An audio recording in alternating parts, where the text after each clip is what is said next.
Bonsoir, le jour tombe.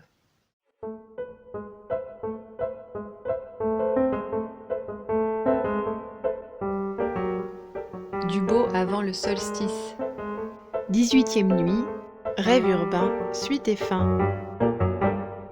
Bonsoir, le jour tombe.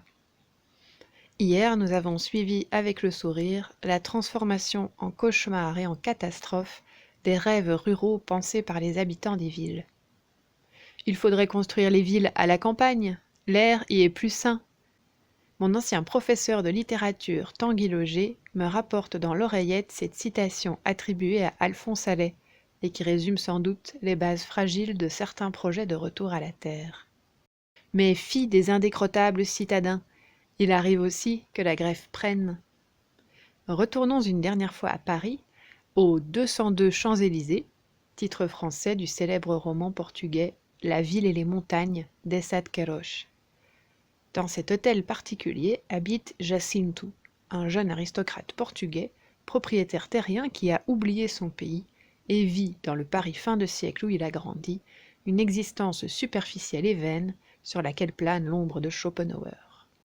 La satire est plaisamment placée dans la bouche de Zé, ancien condisciple de Jacinto, mais qui a dû rentrer au Portugal pour affaires familiales pendant les 7 années qui précèdent. Il revient à Paris, où son bon sens terrien est soumis à rude épreuve, avec quantité de mondanité et d'inventions dont Jacinto se fait le prosélyte. Télégraphe, téléphone, graphophone, phonographe, ascenseur, systèmes hydrauliques, sans oublier les fantaisies culinaires, comme dans cette scène où on sert à Zé des oranges glacées à l'éther. À l'éther, Jacinto. Mon ami hésita, ébaucha du bout des doigts les volutes d'un parfum qui monte dans l'air. C'est nouveau. Il paraît que l'éther développe l'âme des fruits. Je baissai la tête, en ignare que j'étais, et murmurai du plus profond de mon être « Voilà la civilisation ». Et peu après, descendant les Champs-Élysées, engoncé dans mon paletot, je réfléchis à ce plat symbolique, considérer la rudesse arriérée dans laquelle croupissait mon village de Guianche, où depuis des siècles on ignorait carrément l'âme des oranges, que l'on oubliait dans leur écorce juteuse, à travers tous les vergers ombreux et parfumés de la vallée. À la faveur d'un glissement de terrain qui détruit la chapelle où sont conservés les restes de ses ancêtres, Jacinto retrouve les terres qu'il possède au pays.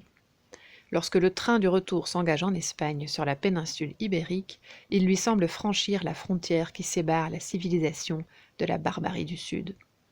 Mais finalement, nous raconte Zé, j'assistais avec un intérêt attendri à une évolution considérable de ce Jacinto sur le plan de ses relations avec la nature. De sa première période de contemplation sentimentale, au cours de laquelle il cueillait des théories aux branches de n'importe quel cerisier et construisait des systèmes à partir du tourbillon des biefs, mon prince passait lentement au désir de l'action.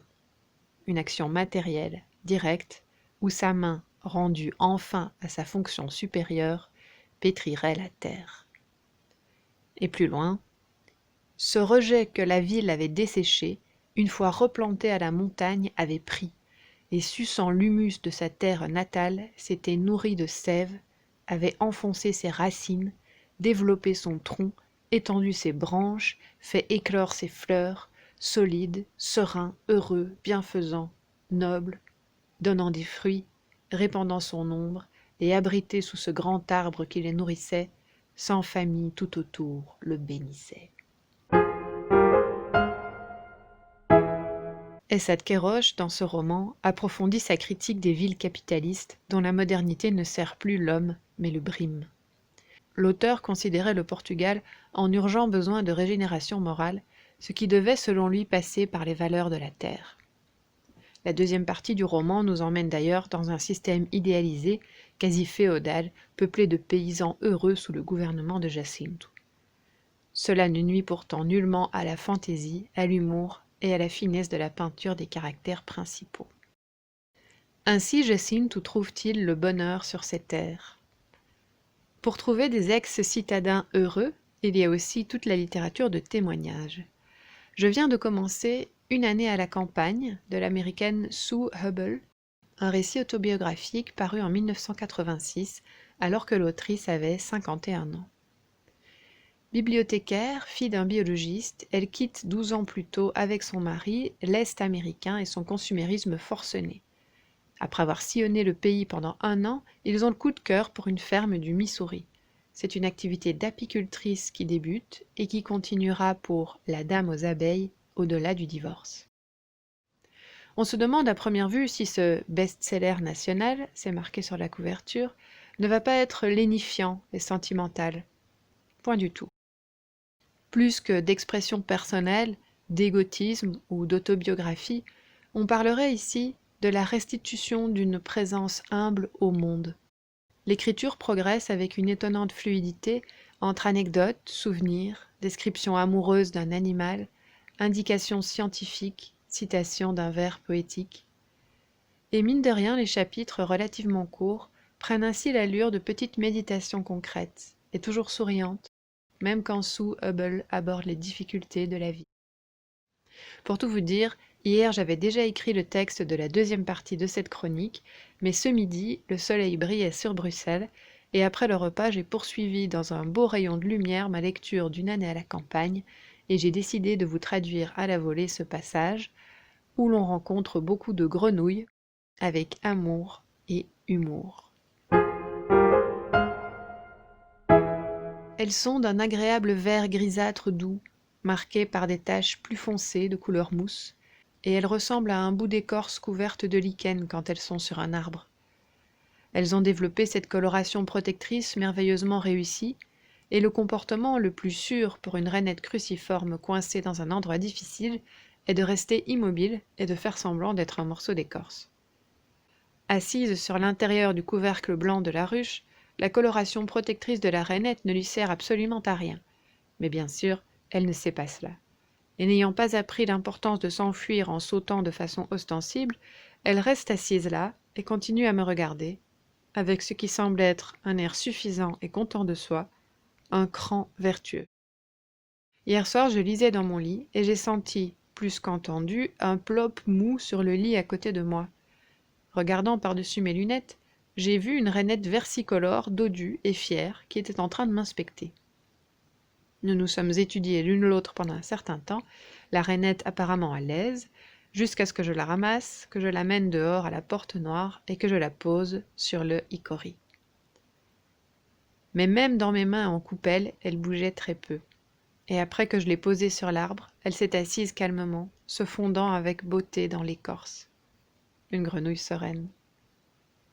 Les appuis de fenêtre de ma chambre sont pourris, donc j'ai supposé qu'elle avait trouvé un trou pour passer, et je me suis demandé si elle avait des copines. J'ai regardé sous le lit, et j'ai découvert 3 autres rainettes, chacune d'elles pouvant être un prince grenouille. Cependant, je les ai transférées sur l'arbre. Quelque chose me revenait à l'esprit, des cours du dimanche de l'enfance, à propos d'une plaie de grenouille. Alors j'ai pris ma Bible et je me suis réinstallée au lit pour chercher le passage. J'ai trouvé l'histoire dans l'Exode. C'était une des plaies que Dieu envoie pour convaincre Pharaon de laisser les Juifs quitter l'Égypte. L'Éternel dit à Moïse, va trouver le Pharaon et tu lui annonceras, voici ce que dit l'Éternel, laisse partir mon peuple afin qu'il me serve. Si tu refuses de le laisser partir, je frapperai tout ton territoire par des grenouilles. Le fleuve pullulera de grenouilles, elles en sortiront et pénétreront dans ta maison, dans ta chambre à coucher et dans ton lit. C'était quelque chose d'excitant. Ma soirée avait pris un tour positivement biblique. J'avais une plaie de grenouilles. Et j'en avais manifestement eu une autre le soir où les rainettes crucifères avaient rampé sur les fenêtres du living. En fait, j'ai aimé les 2 plaies, contrairement à Pharaon. L'écrivain de l'Exode nous raconte que Pharaon était dans une telle détresse à cause des grenouilles dans son lit qu'il a appelé Moïse et dit « Priez l'Éternel afin qu'il éloigne les grenouilles de moi et de mon peuple, et je laisserai le peuple partir pour offrir des sacrifices à l'Éternel. » Un homme pointilleux, ce Pharaon, et vite énervé. Tel est le ton de ce livre qui me semble un bon compagnon qui pourra voisiner sur l'étagère non loin des écrits de Thoreau, lui aussi américain, et qui, quelques 130 années plus tôt, donnait une vision contemplative de la vie au contact de la nature. Au cœur de ce XIXe siècle pétri d'un protestantisme qui fait du travail le sens de la vie, Thoreau propose une vision largement contemplative de l'existence, et c'est sans doute un des éléments clés pour comprendre le poids politique des rêves de retour à la nature, menaçant toujours le capitalisme industrieux et le confrontant à des rythmes naturels qu'il ne peut qu'à grand-peine domestiquer. Il écrit dans Walden, où il relate son retrait du monde dans une cabane au bord du lac Walden. « Je ne lus pas de livre le premier été. Je sarclai des haricots. Que dis-je? Je fis souvent mieux que cela. Il y eut des heures où je ne me sentis pas en droit de sacrifier la fleur du moment présent à nul travail, soit de tête, soit de main. Quelquefois, par un matin d'été, ayant pris mon bain accoutumé, je restais assis sur mon seuil ensoleillé du lever du soleil à midi, perdu en rêve, au milieu des pins, des hickories et des sumacs, au sein d'une solitude et d'une paix que rien ne troublait, pendant que les oiseaux chantaient à la ronde ou voltaient sans bruit à travers la maison. Jusqu'à ce que le soleil, se présentant à ma fenêtre de l'ouest, ou le bruit de quelques chariots de voyageurs là-bas sur la grande route, me rappelasse le temps écoulé. Ce n'était autre que pure paresse aux yeux de mes concitoyens, sans doute, mais les oiseaux et les fleurs m'eussent-ils jugé suivant leur loi, que point n'eussé-je été pris en défaut. Pourquoi n'avons-nous jamais le temps de respirer dans les arbres? Peut-être une réponse à cette question nous guérirait-elle de nos désirs de transhumance rurale.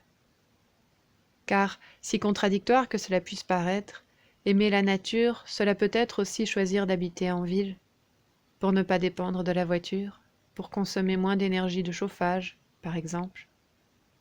Chacun se fera son opinion. Ce qui compte, c'est qu'il nous reste une nature où respirer, non? Allons, rats des villes et rats des champs, quels que soient vos rêves, bonne nuit. Dormez bien, ou bien veillez, jusqu'à l'aube, jusqu'à demain, jusqu'à midi. Bonne nuit, bonne nuit.